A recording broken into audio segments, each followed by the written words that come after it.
Good morning, this is Brad Langdon from MarineMax here at Lake Norman. Today I'm going to walk you through a NauticStar 231 hybrid.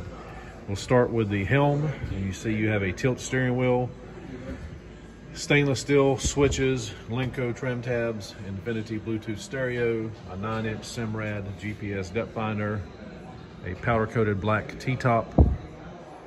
You also have your leaning post.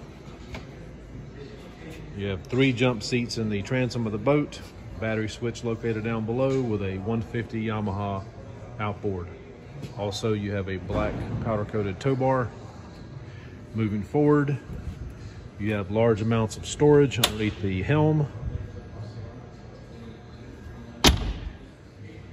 You have jump seats in the front of the boat with a filler cushion and a fishing seat up front. This boat is equipped with a nice stone interior, big tall windshield. Looking aft, you can see a really good view of the boat. The boat is in the showroom. Please come see us here at Lake Norman, MarineMax.